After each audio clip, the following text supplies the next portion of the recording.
Dalam beberapa miliar tahun terakhir, bumi telah dihantam oleh asteroid yang menabrak planet lain dan membeku beberapa kali. Belum lagi dikuasai oleh segala macam bentuk kehidupan yang gila. Kadang-kadang sungguh mengherankan bahwa our blue homeworld atau dunia biru kita, bumi, masih bisa bertahan sampai sekarang. Tetapi jika mau untuk menelusuri sejarah planet kita harus memulainya dari awal.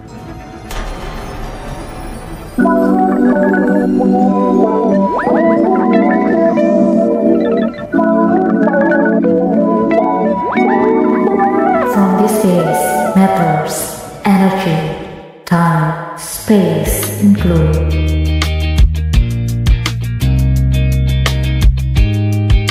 Sekitar 4,5 miliar tahun yang lalu, tata surya kita mulai muncul dari awan padat gas dan debu antar bintang.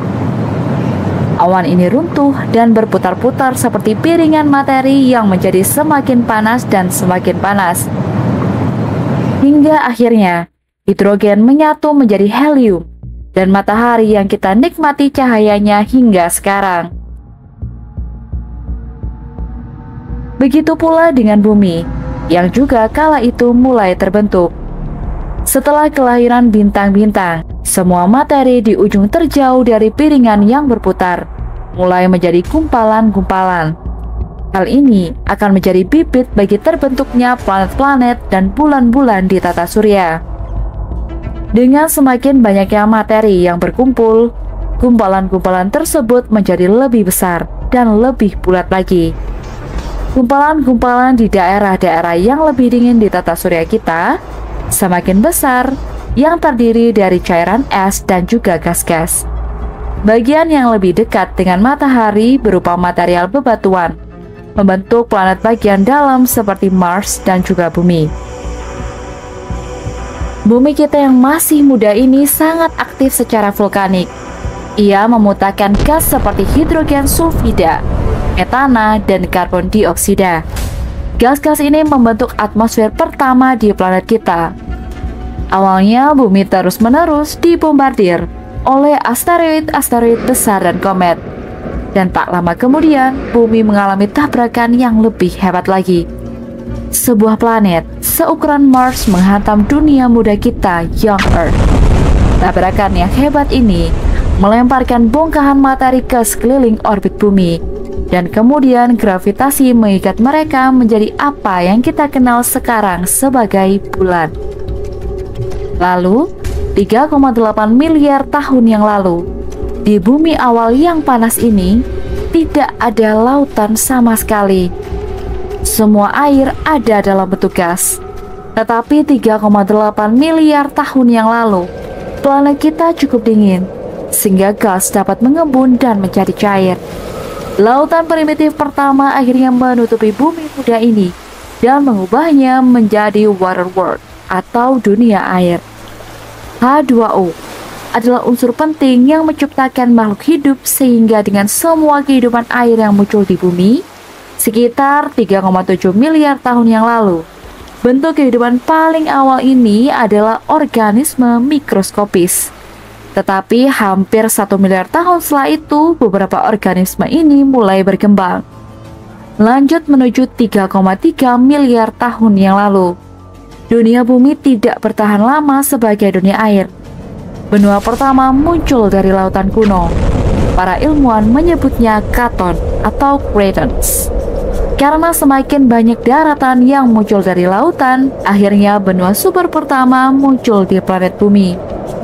Valbara tidak persis seperti sebuah benua super, namun ukurannya cukup kecil. Menurut para ilmuwan, benua itu lebih kecil dari benua Australia. Sekitar 2,4 miliar tahun yang lalu, Cyanobacteria berevolusi menjadi alat fotosintesis pertama di planet kita. Akhirnya kita mempunyai beberapa penghasil oksigen yang membuat atmosfer bumi lebih ramah lingkungan. Dengan semua oksigen baru ini, atmosfer bumi memiliki tingkat karbon dioksida yang jauh lebih rendah. Dan hal ini membuat planet kita sedingin es. Sebagian besar dunia muda kita membeku. itulah saat di mana bumi mengalami zaman es yang pertama. Seiring dengan perubahan atmosfer bumi, benua-benua pun ikut bergerak.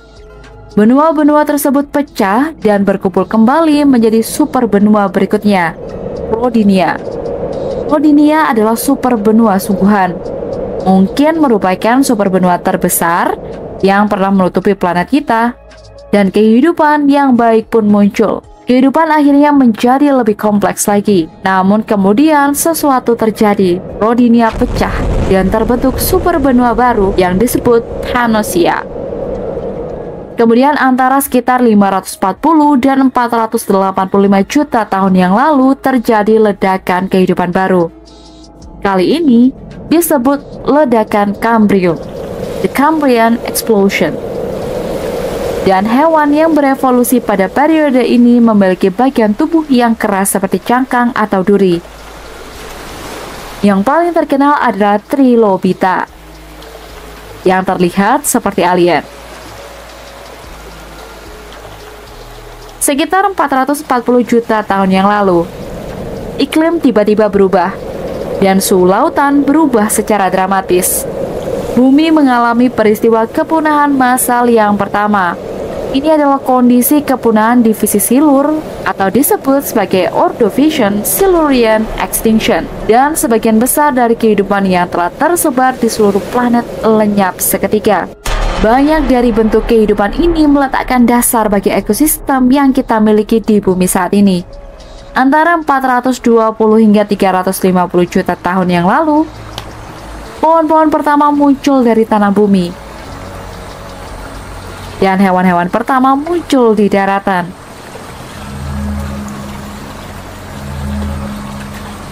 Pada 250 juta tahun yang lalu, planet ini ditutupi oleh super benua besar terakhir kita, Pangaea. Sayangnya, pada periode inilah bumi menyaksikan peristiwa kepunahan massal terbesar dalam sejarah kita. Hilangnya sejumlah besar gas rumah kaca dan percepatan pemanasan global sekitar 90% dari seluruh spesies di bumi. Namun kepunahan massal ini membantu membuka jalan bagi gelombang hewan berikutnya untuk berevolusi. Pada 240 hingga 230 juta tahun yang lalu, dinosaurus pertama muncul di bumi.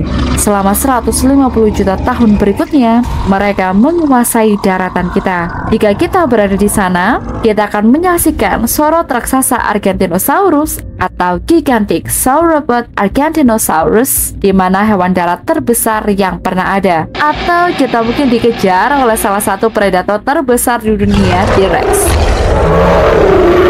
Dan pastinya menyaksikan Pangaea terpecah dan membentuk benua lanjutan yang kita kenal sekarang. 66 juta tahun yang lalu, sebuah asteroid menghantam planet kita, tepat di tempat Meksiko berada saat ini, dan mengeluarkan begitu banyak puing ke atmosfer sehingga menghalangi sinar matahari. Hal ini menyebabkan perubahan iklim yang menghancurkan, yang menyebabkan dinosaurus pun punah.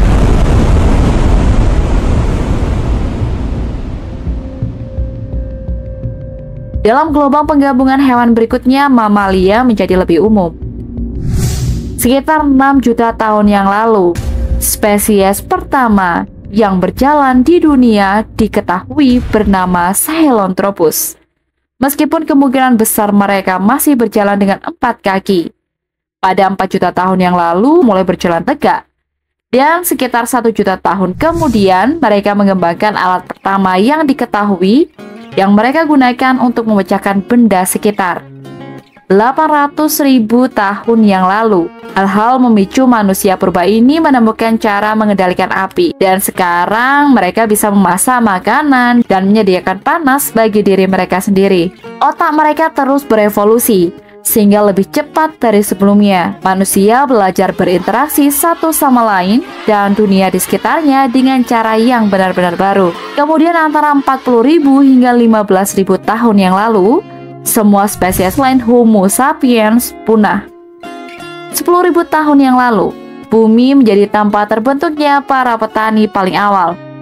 Manusia-manusia yang tadinya nomaden berhenti mengembara dan akhirnya meletakkan cakarnya. Melompat jauh ke depan sekitar 250 tahun yang lalu, revolusi industri terjadi. Kita melalui teknologi besar-besaran, sosioekonomi, dan budaya.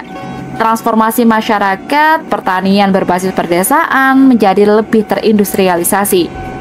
Populasi manusia pun terus bertambah, di mana pada tahun 1804 kita mencapai 1 miliar penduduk. Pada tahun 1927 kita mencapai 2 miliar.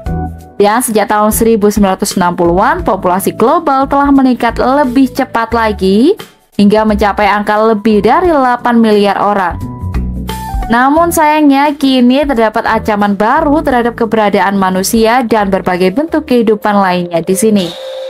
Perubahan iklim, suhu bumi, dan permukaan air laut meningkat di seluruh dunia. Belum lagi keanekaragaman hayati yang kian menurun. Kita mungkin berada di ambang peristiwa kepunahan massal jika keadaan tidak berubah dan semakin mengkhawatirkan. Tapi itu adalah cerita lain. Bagaimana jika... Tuliskan pendapat kalian di kolom komentar. Terima kasih sudah nonton video ini dan sampai bertemu di Jendela Dunia episode selanjutnya.